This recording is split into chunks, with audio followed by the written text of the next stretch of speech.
welcome to my podcast, Spiritual Quest, with me, your host, Vibeke Garnos, always guided by Spirit. I am very excited to share my gift with you and empower you to embrace your gift. So if you define yourself as a spiritual human being, then you've come to the right place.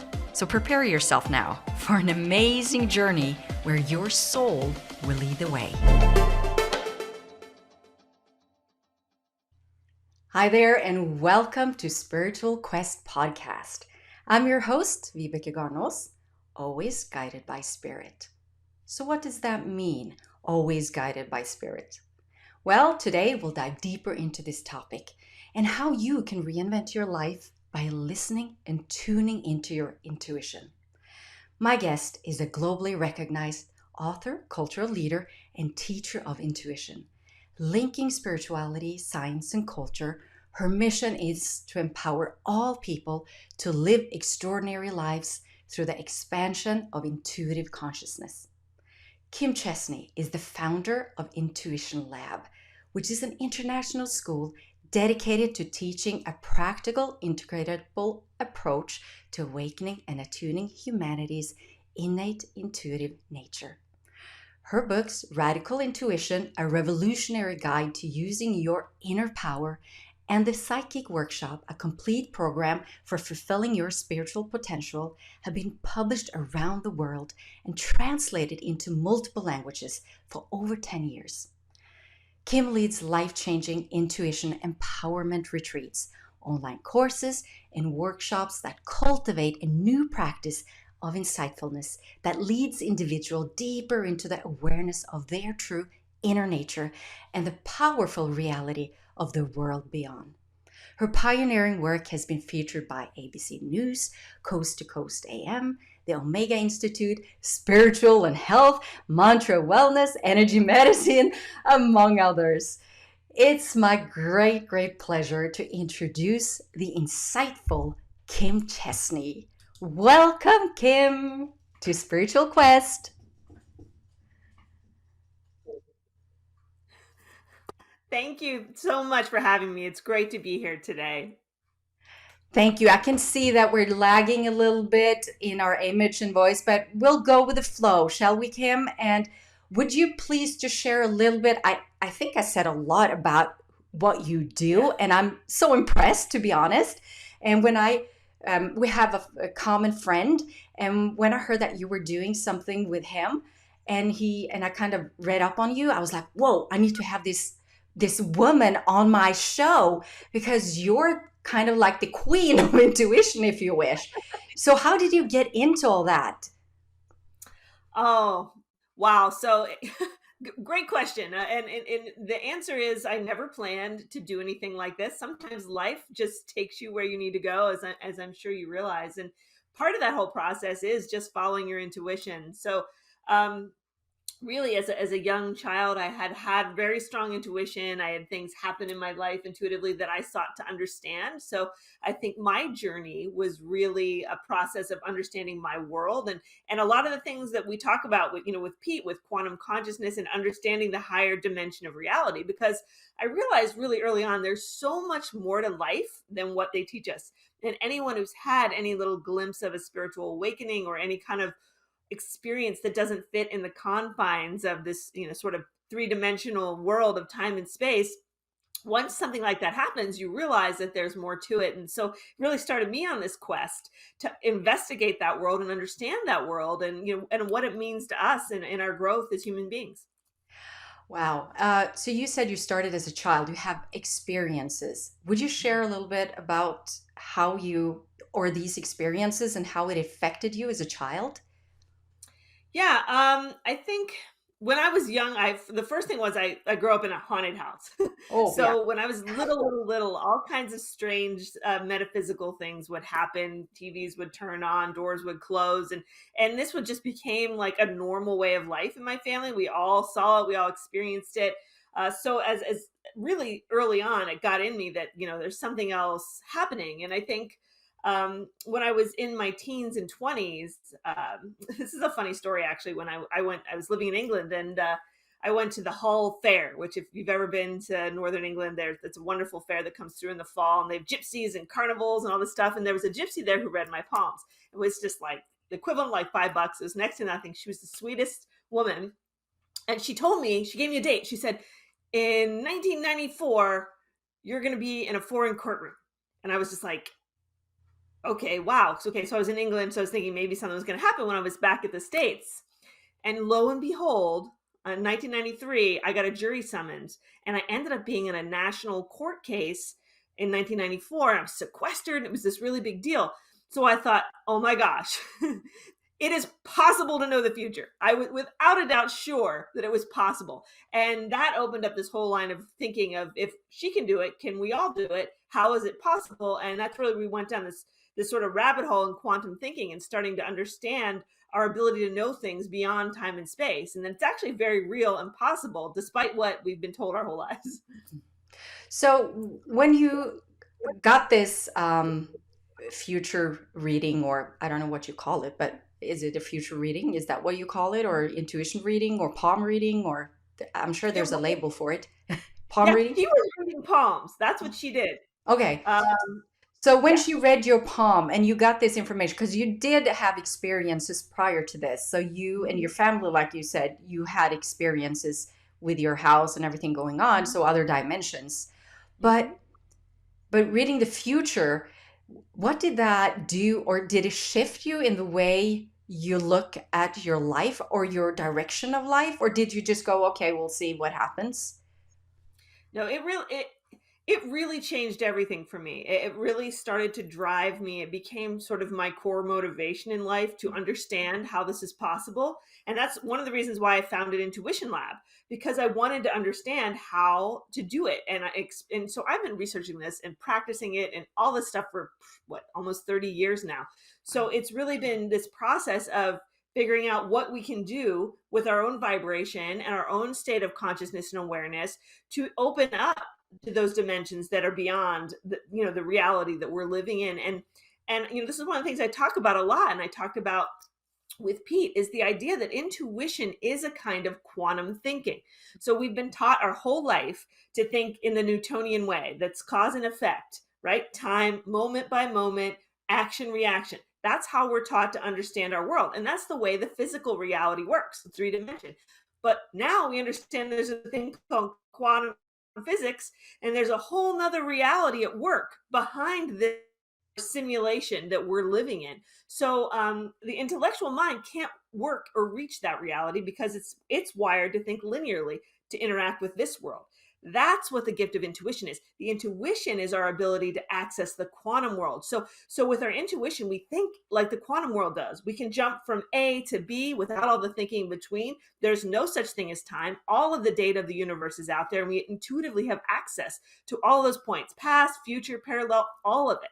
So really, intuition, the fact it's been latent in us for so long, it's coming to fruition now, just like we're coming to learn about the quantum reality and have completely new discussions about reality than we could 100, 200 years ago, because our intuition is built to navigate the quantum reality. May I ask you then, because a lot of people are feeling, some people will call it shift, or the shift in energy, or that we're moving into new ways of thinking and feeling and living in some way. These hard times that a lot of people experience, do you think that if we've used our intuition, if we had that belief system, or we use that intuition from that we had in the past, that we used, it was inner nature, I guess, in the past, would we be where we are today, do you think? I mean, do you think we'd be somewhere else? Well, I think that it's a natural unfolding, and it's a circular process. I think that a long time ago we had intuition, and we worked off intuition before we had developed our intellectual minds. We might have been primarily intuitive back pre-civilizations days, but then something happened, and we started to realize that we could get really smart. We developed our brains and our minds, and we created all these knowledge systems, and we got super smart. So now the next step is, it's sort of that Hegelian dialectic thing where we go back to the beginning, but now it's not just our intuition. We have our intuition and our mind working together. So we're in an altogether different place than we were at the start. But now it's only by balancing and using both sides of our minds, our consciousness, that we really become whole. Right? If we just live intuitively, then we really don't fulfill our potential as really conscious sentient beings. But then if we integrate our mind and our intuition, then we're able to have the heart, have the mind, and really fix things and get back to where we want to be. Because yes, it is hard now, and I think part of the reasons why it's so hard right now, and we're going through a lot of this stuff we're going through as a world culture, is because we've gone too far into the mind. We've just, all we are is mind. We've forgotten about that other side. That's why it's so important now that we reconnect to that intuitive nature and rebalance, because it's like life, the universe, nature, it's all calling us back into that stillness and calm of our intuitive nature. My next question is, how do we do it, Kim? I mean, how do we get, jumpstart this and really, because like you said, everybody has that, it's something we carry within ourselves. We're spiritual beings. So how do we embrace that again? Such a good question, and it really is actually a lot simpler than you might think. It's really simple and really hard, because really what we need to do more than anything is slow down. The first thing is just slow down, get out of our heads. We have to get out of the head and the ego, and slow down and return to ourselves. So it's actually a really simple process in many ways, but it's also hard because we have to let go of a lot of our identity attachments and ambitions and all of this mind-made conditioning that we've been fed our whole lives. Like, you have to do this to be successful, you have to do this and this and this, when in reality what we really need to do is just slow down and go within. And then, once you get into that state of mindfulness where you can reach that stillness, the stillness really is a sacred space. So all this talk about meditation and all this movement towards mindfulness is so important, but it's not the end of the story. We just don't go and sit in stillness. We go into that stillness because the stillness speaks. It got the spirit of our intuition that allows us to redefine our lives and know our true selves and find our peace. So it's really about a going back in. I'm thinking about your book, Radical Intuition. I'm interested in knowing radical. I mean, there's a reason you use that strong word, radical. So, what makes it radical? Yeah, I mean, to me, it really is radical. And we talked about naming the book, and when we came up with that, it really just clicked, because this is, if you really listen to what I'm saying, you take it to heart. It is a radical shift. It's a radical shift in the way we live. It's a radical shift in the way we understand our world. And it is a little ahead of its time. I think there's early adopters out there now who get this and understand. I worked in technology, so for me, intuition was something that, it wasn't just a spiritual practice, which it very much is a deep heart connection, but it's also something that's so important as we talk about innovation and ingenuity and invention. Our intuition is key to all of that stuff that will grow humanity. So on one hand, it's so key to our personal growth, but it's also key to the growth of our civilization as a whole. So it becomes radical when it calls us to step back from our conditioning, to trust in ourselves, to believe in that voice within us and follow that insight, that guidance, that inspiration that comes within us, instead of following everybody else. Instead of chasing the world and being like other people, you own your own power and bring that power through. And that can make radical change. And I so agree with you. And I love it because I know firsthand. I've had a similar experience as a child, like you. I saw spirit. I had my spirit guide Zarius with me.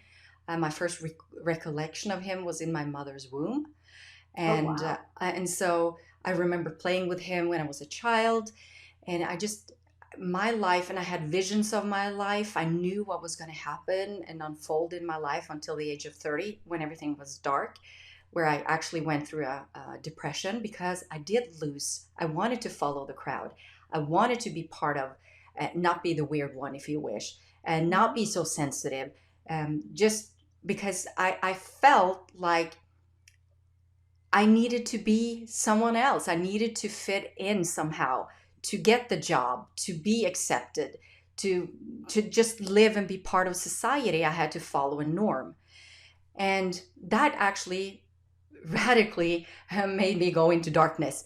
But the thing with that was radically intuition stepped in at my darkest moment, where I actually, when I surrendered and said, okay, if I die, I die. Mhm. It was kind of that, it was that dark. And then I fell asleep crying, and I woke up with this intuition. I heard my soul voice that I hadn't heard for a long time. My spirit spoke to me, and I just heard one foot at it, or one step at a time. Yes. And I felt that intuition, and I said, okay, I'll just follow that voice or that gut feeling. I'll just do that, and I'll become better. And one day, and one day, and one day, and of course, I had to do, when I built up my power again, I had to do something radical. And that's where radical intuition for me really responds or makes sense, is I had to go my own way. I had to take my power back. And I had to do what other people thought were crazy. And so I just decided that I would always follow the guidance of spirit like I did as a child. They would always protect me. I knew I had them around me. I knew I had the power, the spirit. The only thing I needed to do was listen to my soul, listen to the intuition, and just follow my path. And it was radical. And here I am 15 years later, still doing the same thing. But it's, to be honest, it doesn't get any easier. That's my experience. I still have to work on it. I still have to be, because I am present in the society. I have family and all that. So I guess my question is for you. So how do we keep building that momentum? How do we keep doing this when it's chaos around us? People Mm. are not on board with this yet. Well, first, I just want to respond to that intuitive insight that you got when you sort of came out of that dark night of the soul. The idea of going one step at a time, putting one step in front of the other. That is actually a really crucial message. And it's a message that I share a lot with my community, because this is a common question. Because, we all sort of have ideas of what we want to do. We have goals, we have aspiration, inspiration, and we often just want to get to the end. And we see that vision of what other people are doing and we want to live that life, right? But with intuition, you just have to follow it towards that next step. So that's the thing. So your intuition moves through your mind, through your heart, through your body. There's so many ways your intuition can speak to you. But when you're talking about your path and your decision, a lot of that comes from that heart center and that feeling of resonance. And really the key with that is just trusting your intuition for every little step of the way.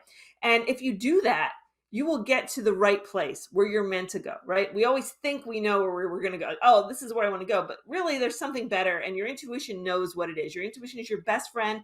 You can trust your intuition more than anything else in the world. So, relying on your intuition to guide you, to move you, just to make that next step.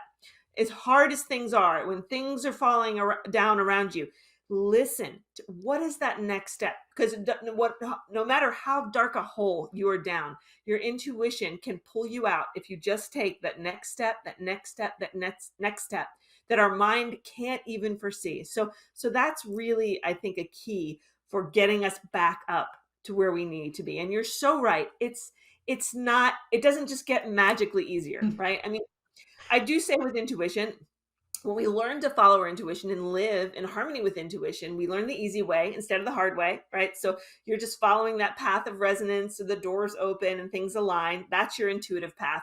When you try and figure out things with your mind, often we have to get kind of course corrected by the outside world from time to time. So we can learn either way. With our intuition, we learn the easy way. So it does get easier when we follow our intuition, but there's always going to be challenges because life wants us to grow and expand. Yeah, I think is the intuition for me. It's more like when I followed it. It's It's building trust within myself, trusting my own power, trusting my gut feeling. So it's easier for me to follow the intuition. But still, life happens. We do have a mind. Um, we have a personality from an ego perspective as well. So sometimes it can be difficult in situations, but knowing that there's always, because you said something about that, you'll always, if you just listen, take a step back, you will see the doors open, you will get back on track if you just stop. And I think my question then is, if you find yourself moving in the, thinking, because here's the point, you're thinking you're doing following your intuition because you started out at the point of following your intuition, but you kind of detoured, if you wish.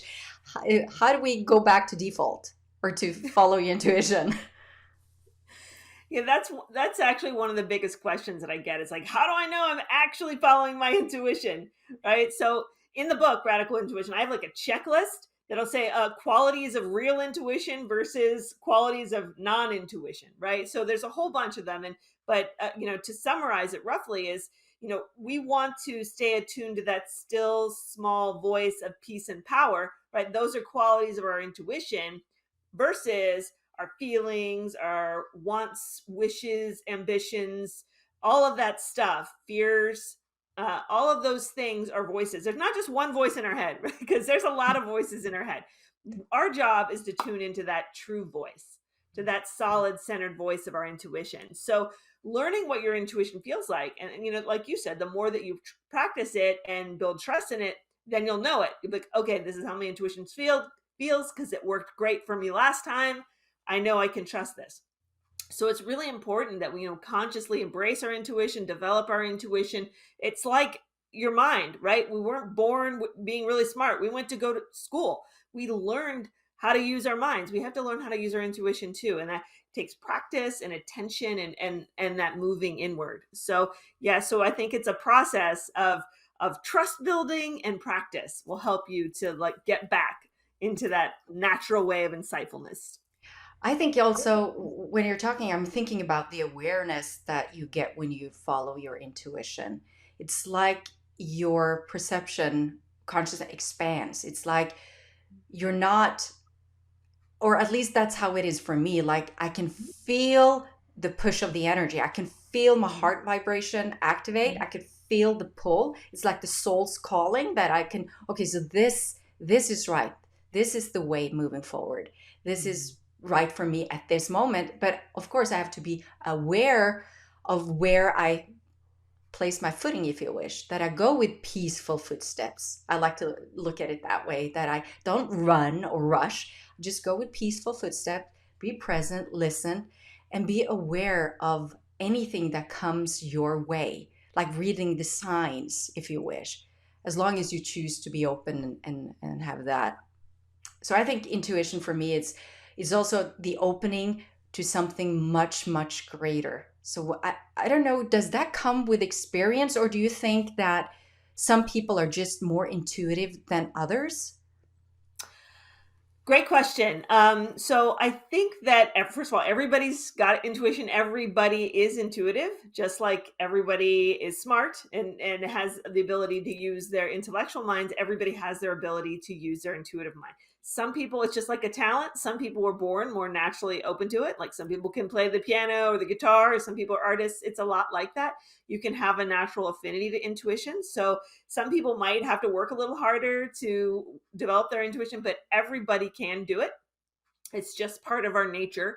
And I think, back to what you were saying about expansion, is intuition's job is to put us in a state of expansion. That is really one of the defining characteristics of intuition. If you feel like you're expanding, if you feel like you're evolving, growing, learning, feeling alive, feeling empowered, these are all qualities that intuition leads us to. If we're in a place where we're feeling small, we're feeling powerless, we're feeling scared, this is nothing to do with your intuition. If you're led to a place like that, it's usually from your fears or your ego or some other force. So when we're living by our intuition, it doesn't matter if we're setting the world on fire or just living a quiet meditative life at home. If we're following our intuition, we will be in that continued state of expansion and openness, and that really place of flow and ease. So, do you see this, where you're in the States, right? I know you travel, Mhm. but um, do you think that some societies or some countries, the western side of the world compared to the northern side of the world, is it are we on the same track, if you wish, the same energy field? Is it easier to be intuitive in the western world or northern hemisphere, or is it similar for everyone? Well, I'm glad you asked that because I think if you look around the globe, there are different areas where intuition is flourishing. The East has traditionally been very intuitive with Eastern mysticism and Eastern religion, meditation, yoga, all of that stuff really is really rich in a tradition of intuition. So, particularly India really they have integrated intuition into their culture for centuries in a way that we haven't done in the West. I'm interested to hear what it's like in Norway, but in America, it's we've got some catching up to do. But I think things like our technology and innovation and creativity are all ways that our intuition is very strong in that area in terms of a real practical intuition. But we're still needing the little ability to rebalance ourselves and pull back and have more of that inward focus with the spiritual aspect of things. Mm. I think we're pretty much similar to the States when it comes to how we have a way to go. And I usually look at how we treat our children. So, and in the school system.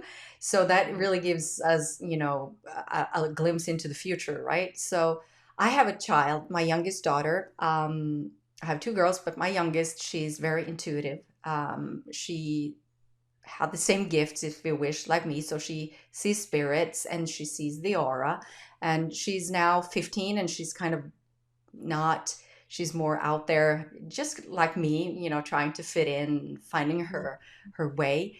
But I've had to have, I remember already in kindergarten and in or in middle school and in the younger schools, I don't know what it's called in English, but I had to speak with the teacher. I took that part knowing she's an empath and knowing that she sucks all the information in. She has no clue how to deal with it. And there's no way in the school system at this time giving her the space to protect her energy wise. So she would always come home crying from school, or she would be tired. She wouldn't go to school. She didn't learn anything. And then when I spoke to her about these things, she said to me that, but mommy, my teacher is not feeling well. And I was like, okay, so here we go. So I really had to, sit the teachers down, speak to them about what it is to have a sensitive child. And knowing that I had to go in and do this and being born like this and just feeling that this is my normal way of living, I've, that was hard, to be honest, Kim. That was really hard. And it was an eye opener for me because I've been following my radical intuition, if you wish. And my children have seen me do this because they were small children when I started this. So they know how mommy is following her intuition. So I always say I have to find stillness. I have to, I don't want to make a decision until I'm certain. Yeah, I want to make the right decision, not only for me but for the family. So looking at that perspective, I think we have a long way to go. And knowing what they do in India, and knowing that in schools they meditate, they bring, they do yoga, these things is not even being discussed yet here in Norway. And Mhm. it's, to me, it's, weird. And Yeah. yeah, it is weird because we're so far, we talked about this like earlier, that we're now shifting, right? We're moving, we're more open, aware. This is happening. People are more intuitive, or they're at least more interested in understanding themselves and finding out what's going on. And I actually feel, I don't know about you, let me ask you this. Do you feel like after the pandemic and now the war in Europe, there is a lot of fear, and we do have a choice. We can choose the love or we can choose the fear, right? But do you feel, for your personal journey, that people are more open or more closed in this era right now, like what's going on in the world at this specific moment?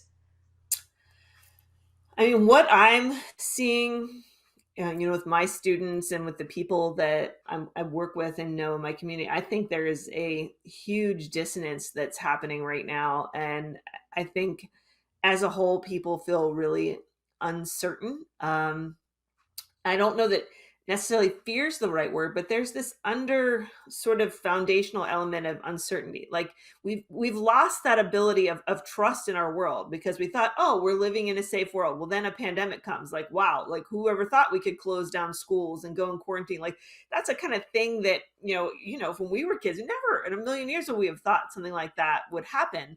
And it did. So I think it took away a lot of that sort of root chakra security that we have of feeling safe in our world, and so that creates a foundational problem.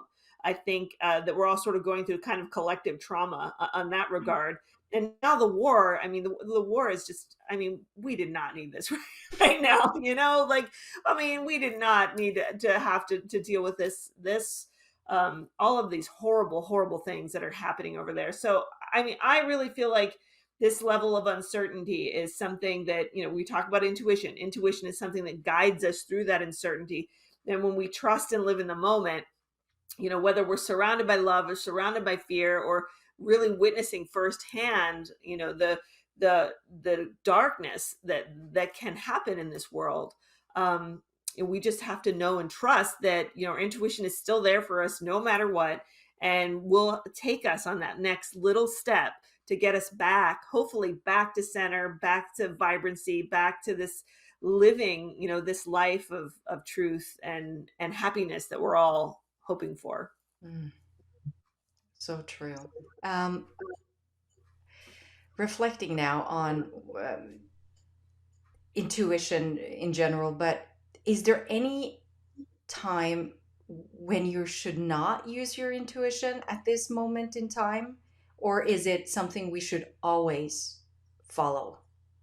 I know it's a hard question, I guess. I don't think anything is black and white, but let me just ask you that question. I actually do think that's a black and white question. You do? Oh, perfect! Go Yes, for you it! always follow your intuition. And this is something that's because people say to me, they say, well, what happens when your intuition's wrong? Well, guess what? Your intuition is never wrong. It's never wrong. It cannot by nature be wrong because intuition is truth. Intuition is your connection to truth, to the ultimate truth. And the problem is we get our intuition wrong, right? Sometimes we think it's our intuition, but it's not. So if you're like, yeah, my intuition, there's two things that can happen. First of all, my intuition told me to take this job. And then it was like, oh, you look back, maybe it wasn't my intuition. Maybe I just really wanted a change or a bigger paycheck or whatever. So we could have mistook our intuition. That's one thing that happens. The other thing that happens is sometimes we don't understand how intuition works. Our Mm. intuition might tell you to take that job, and then you get like fired a week later, and you're like, man, why did I trust my intuition? Meanwhile, while you're at that job for 5 minutes, say some other person found you and like your ultimate dream job reaches out to you and it's a couple steps down the road, right? So talking about that step by step by step, you can't always see that end goal. So we have to remain in that trust. And even if you're 100% sure that your intuition told you to do something and it didn't work out the way you expected it to, hang in there because it's going to keep taking you on those steps to get you where you need to be. You don't know where you need to be, but your intuition does. I love that you said that. I'm so glad I asked you that question because that's what I was looking for. Yeah. What's the next thing? I've heard that people, but I did follow my intuition, but it didn't unfold the way I perceived it or had a vision of it. And somehow you give up. Yes, You change lanes if you wish. And then you go against your intuition and it never unfolds. And exactly. so, like you said, we have to keep, trusting the intuition and keep moving. And I needed this for me right now, actually, because I've been kind of, sensing out my path. I'm reinventing how I do my work because what used to fulfill me really doesn't do that anymore, the same way as it did prior to going through this that we've all been Part of going the through. expansion. That's why Yeah. you're expanding. That was like, okay, I need to really. open myself up and just trust the intuition. But it's so easy for the human aspect of you, the thinking part, the ego part, to just, oh, you cannot, you can just sit here and take off like for a month and not do anything. You have to be productive. You have to, have to work. You have to earn an income. You have to, but instead, just no, I'll be taken care of. I'll just realign myself. I need this for me. I mean, and I know myself so good that if I had, jumped on the first thing that came about, I'd probably be sick within 3 weeks. Yes. Yes. Just Yes. knowing it. So, and that brings me actually over to, the energy flow of us. The intuition, you talk about four different ways of intuition. Would you share that and how that affects our energy body? Yeah, yeah. Now that's a great question. So when I was trying to understand intuition, I wanted to really look at the whole scope of it, because one thing I realized many, many years ago is if you ask people what intuition is, you would get a lot of answers. Some people would be like, oh, a gut feeling, or like a psychic vision, or like a creative idea. There were so many different answers to that question that I really wanted to understand the nature of it. And what I realized is essentially our intuition, this overarching, beautiful guiding force of intuition, speaks to us, works with us based on basically the four elements of human being: body, mind, heart, and spirit. So your intuition can speak to you through your body, your physical intuition. You get those chills, right? Or you get a gut feeling. It works with your actual body and your energy attunement, works with the chakras and all those ways to bring intuitive energy through your physical body.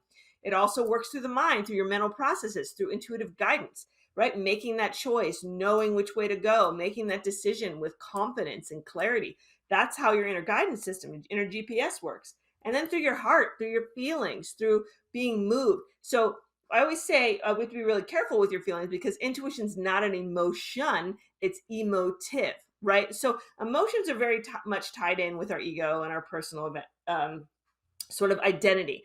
So the difference with that sort of intuition is that creative intuition, or intuition of the heart, calls us to move towards our passions and the things we love. And we're called to those things because that's our way of contributing to the world and making our mark on the world, because that's the energetic frequency that we're aligned with.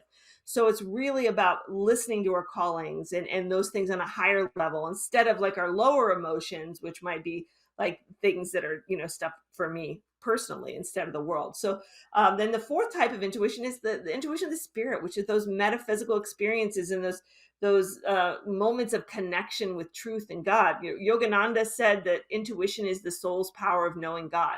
And at the highest level, that's what intuition is. It's our connection to the divine, to spirit, to the universe, whatever word you use for it. Our intuition is our connection to that.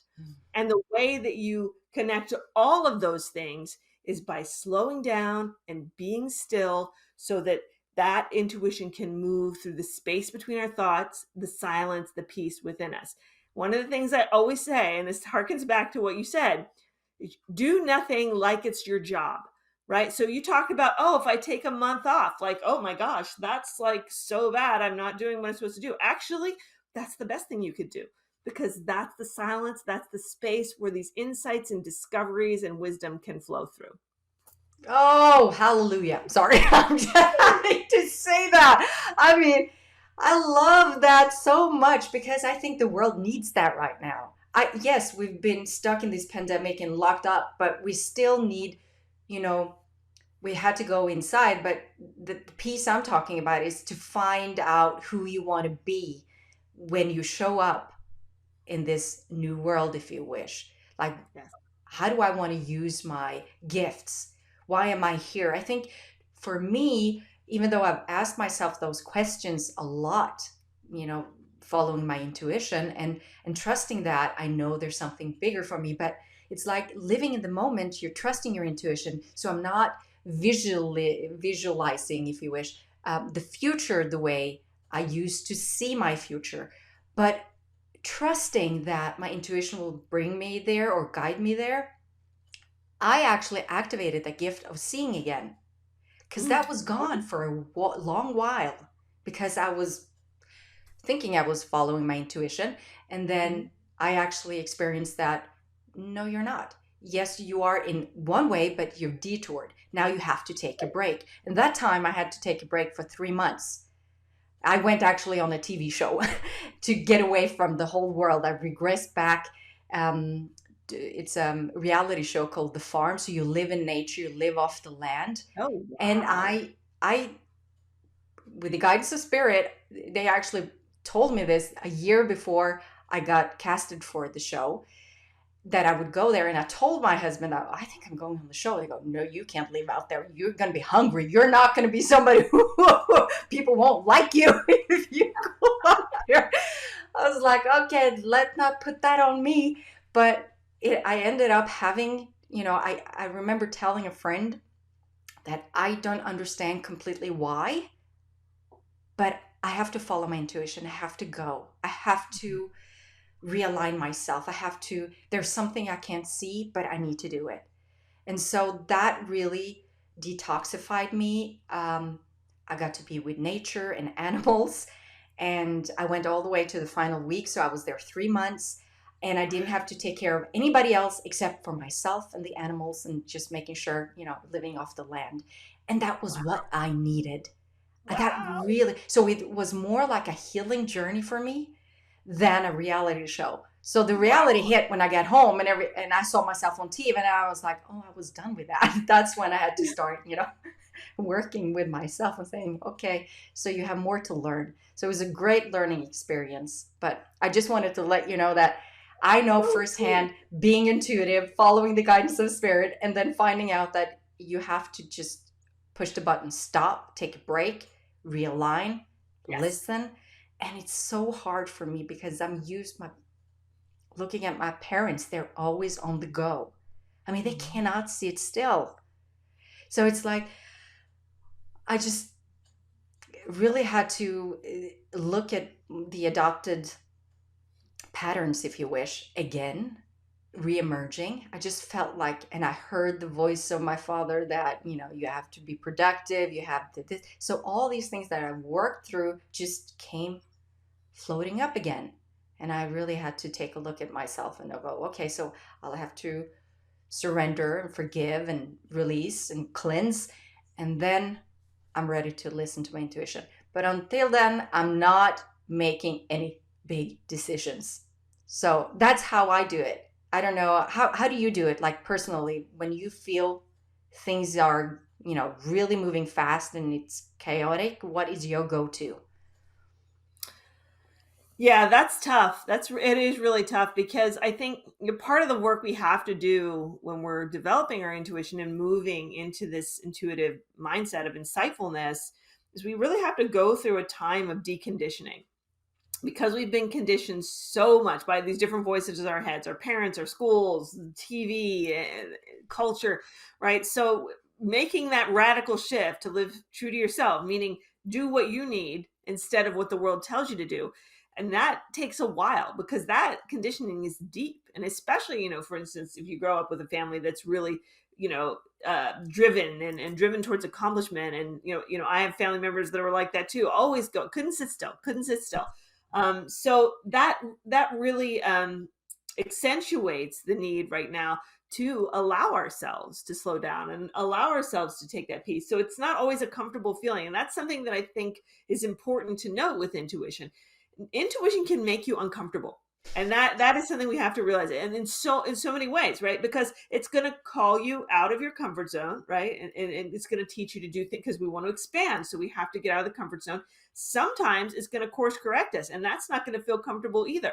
So we have to get out of that place where we think we know what how things are supposed to be and how it's going to do, and just surrender to the mystery and the magic and let our intuition take us into that space, right? Just follow it and see what happens and completely let go of those other voices and allow ourselves to do that, right? And it can be hard because we really want to be free, and it really, that's the core of it. Our intuition is trying to set us free. It's trying to set us free, but we are so tangled up in all of this stuff with reality and in the mind and our expectations of the world and our life that we create our own prisons, we create our own problems and stress. So it doesn't happen overnight. You have to be patient with yourself, because it takes time to cultivate this space. And then once you think you've made it, you've got into the space, then life will take you into the next thing you have to learn, because we do want to be continually growing and expanding. So, there's not a short answer to that question, but I think the gist is, we really just have to keep trusting and putting on the brakes when we need to put on the brakes, and allow ourselves to do it. Allowing ourselves to do it. I think, yes, I totally agree. But one last question, because a lot of people, or many people in my surroundings have children, and some of them are very sensitive or empathic. Mhm. And how do we guide our children to, if we're not as good as maybe following our own intuition always, but how do we give them that space? Do you have any tips or ideas for us how we can make that space for our children? Such a good question, because really the future generations are going to be what's defining our world. So, really opening children up to intuition, allowing them to nurture their intuitive nature is so important, because the truth is, we come to this world very intuitive. Children are very intuitive. Like you said, you have imaginary friends. You're able to connect with that level of life until, right, the real world kind of beats it out of us. Like, that's not real. That's not real. That's not okay. It's not real, right? I've just put that away, or that's not possible. So, um, helping children at this point to nurture their creativity. I mean, creativity is a wonderful outlet for intuition. Imagination is very much tied into your intuition. So, this is why it's extra bad in America when we're cutting out so much of the arts from schools, right? There's a whole movement for us to remake learning here, and to integrate and teach in a creative way, in a way of imagination, not just these formulas and memorizations that ultimately isn't going to be what we really need to succeed. So really, I say, like, nurturing the natural intuitive nature of children, and allowing them to own that and be proud of that and to flourish with that is really crucial into creating new generations of people that are balanced both intuitively and intellectually. Yes. Yes. Like everything you said, yes. I so agree. And just for the parents out there, give yourself the opportunity to do the work yourself, be that example, and just be aware. See your child. Like, just be there, see their beauty, their natural inner guidance, allow them to explore. Sometimes, I love that when, my youngest were very young, she would play in, I could hear her. I remember, I have one recollection of this. My husband and I, we had changed who was going to get up in the morning with her on Saturday. So we changed, he would do Saturday, I would do Sunday. And I remember she walked up the stairs. We were going to watch TV, and she goes, "Daddy, Daddy, there's a man on the couch." And my husband went, "What?" It was like, well, I don't know.